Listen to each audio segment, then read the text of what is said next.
안녕하세요. 저희는 이화여자대학교 한국소비자원 대학생 서포터즈 비라이트입니다. 저희는 오늘 여러분들께 SNS 마켓 피해를 중심으로 전자상거래법을 설명드릴 이정민, 김수연입니다.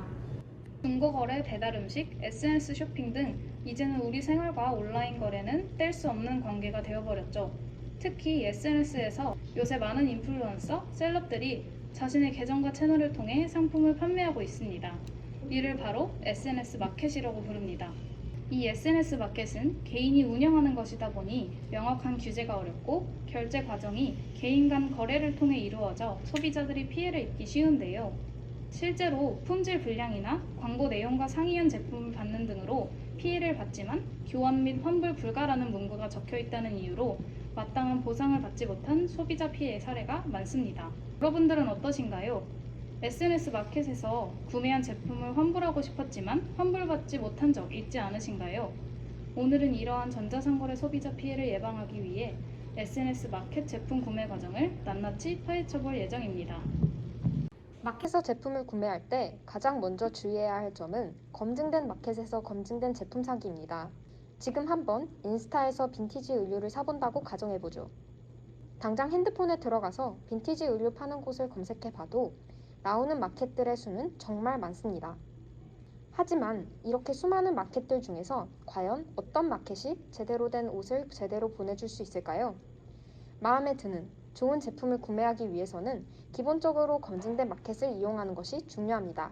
저희는 다음 4단계를 통해서 최소한의 마켓 검증 기준을 소개해드리고자 합니다. 첫째, 마켓의 최근 후기들을 확인하기. 마켓을 실제 사용한 사람들의 후기를 확인해보면 마켓이 어떻게 물건을 보내주는지 쉽게 파악이 가능하니까요. 둘째, 사업자 번호 확인하기. 사업자 등록이나 통신 판매 사업자 등록이 되어 있다면 피해가 있을 때 훨씬 보상받기 쉽습니다. 공정거래위원회에서 해당 사업자의 사업자 번호를 검색해 볼 수 있으니 참고하면 좋겠죠. 셋째, 제품 보증서가 있는지 확인하기. 제품 보증서란 이 제품이 꼼꼼한 품질 관리와 검사 과정을 거쳤다는 것을 증명해주는 문서인데요. 따라서 이 제품의 최소한의 품질을 확인할 수 있는 거죠.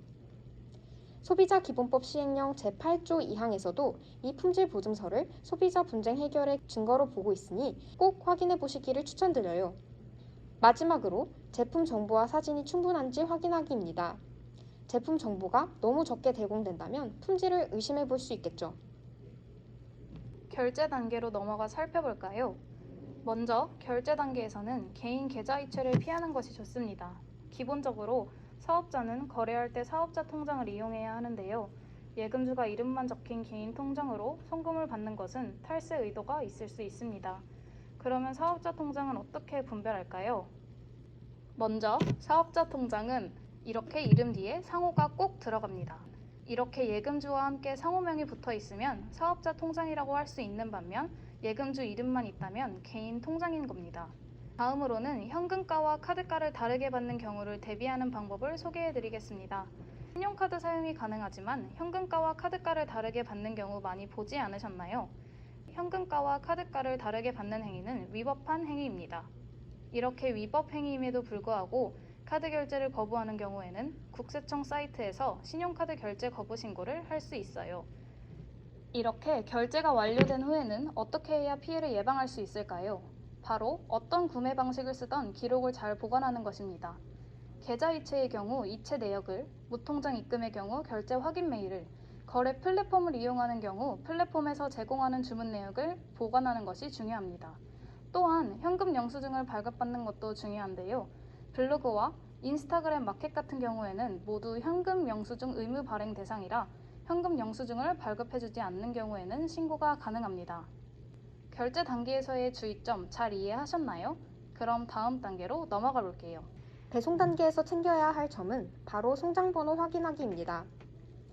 송장번호를 검색하게 되면 발송된 택배가 어디에서 어떤 과정을 거쳐 소비자에게 오는지를 확인할 수 있는데요. 송장번호를 확인하는 것은 사업자 측에서 허위 송장번호를 이용해 소비자들을 기만하는 행위를 예방할 수 있습니다.